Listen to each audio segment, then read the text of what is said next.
ఇక కేంద్ర ఆర్థిక మంత్రి నిర్మలా సీతారామన్ అధ్యక్షతన జీఎస్టీ కౌన్సిల్ సమావేశం ప్రారంభమైంది.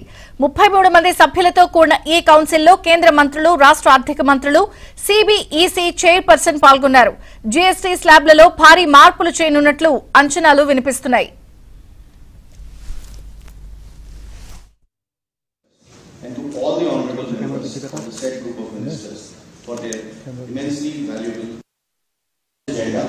Item number 1 in volume 1.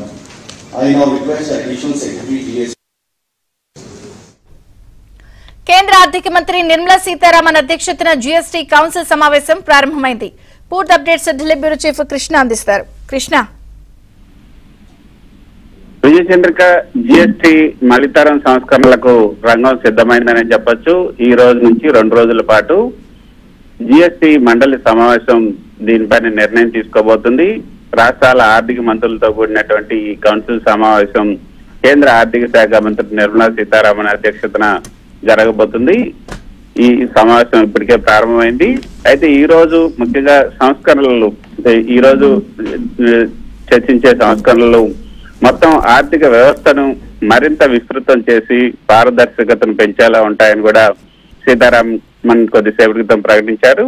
దీనివల్ల చిన్న వ్యాపార సంస్థలపైన నిబంధనల అమలు భారం తగ్గడంతో పాటు అనేక వస్తువుల ధరలు కూడా తగ్గుతాయని ఆమె ఆశాభావాన్ని వ్యక్తం చేశారు.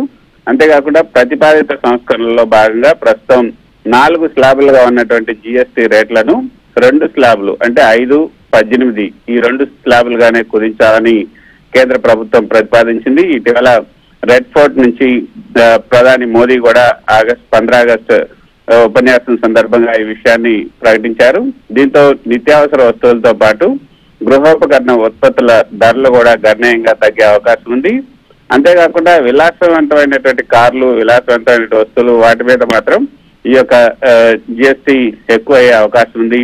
ఎంట్రీ లెవెల్ కార్లు, ద్విచక్ర మోటార్ వాహనాలపైన ప్రస్తుతం 28% జిఎస్టీ అమలవుతుంది.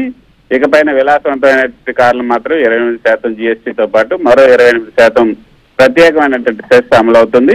ఈ ప్రతిపాదిత సంస్కరణలో భాగంగా ఎంట్రీ లెవెల్ కార్లు, 2 వీలర్ల పైన జిఎస్టీని ప్రస్తుతం 28% నుంచి 18% కుదించాలని రాష్ట్రాల ఆర్థిక మంత్రులతో కూడినటువంటి మంత్రుల బృందం ఇప్పటికే సిఫార్సు చేసింది.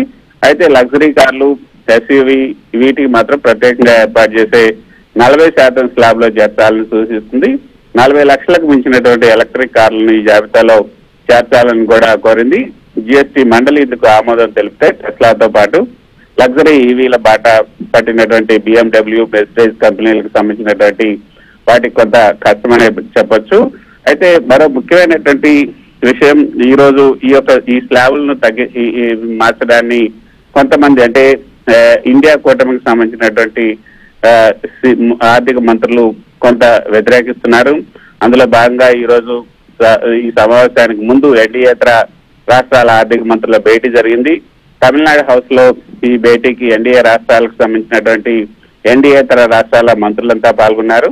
జిఎస్టీ స్లాబ్ల తగ్గింపు సహా అన్ని రకాల ఉత్పత్తుల ధరలు తగ్గింపు చేస్తామని ప్రధాని చేసినటువంటి ప్రకటన పైన ప్రధానంగా చర్చించారు. కేంద్రం కీలక చర్యలు చేపడుతున్న నేపథ్యంలో రాష్ట్రాల ఆదాయం తగ్గకుండా చూడాలని విపక్ష రాష్ట్రాలకు సంబంధించినటువంటి మంత్రులు కోరబోతున్నారు. స్లాబుల్లో మార్పుల వల్ల జరిగే నష్టాన్ని కంపెన్సేషన్ రూపంలో కేంద్రమే భరించాలని కూడా విపక్షాలకు సంబంధించిన రాష్ట్రాలు కోరుతున్నాయి. గత వారం జరిగినటువంటి విపక్ష పాలిత రాష్ట్రాల మంత్రుల భేటీలో కూడా ఖరారైనటువంటి అంశాలపైన మరోమారు చర్చించి కేంద్రానికి ప్రతిపాదనలు ఇవ్వాలని కూడా ఈ యొక్క విపక్ష పాలిత రాష్ట్రాలు నిర్ణయించారు. ఆ మేరకు ఈ సమావేశంలో నిర్ణయం తీసుకున్నారు. అయితే ఈ జిఎస్టీ కౌన్సిల్ భేటీలో పాల్గొనడానికి తెలుగు రాష్ట్రాలకు సంబంధించినటువంటి ఆర్థిక మంత్రులు, ఇటు తెలంగాణకు సంబంధించి బట్టి విక్రమార్క, ఆంధ్రప్రదేశ్ కు సంబంధించినటువంటి ఆర్థిక శాఖ మంత్రి దయావల్ కేశవ్ కూడా హాజరయ్యారు. ప్రస్తుతం ఈ యొక్క సమావేశం కొనసాగుతోంది. Thank you Krishna.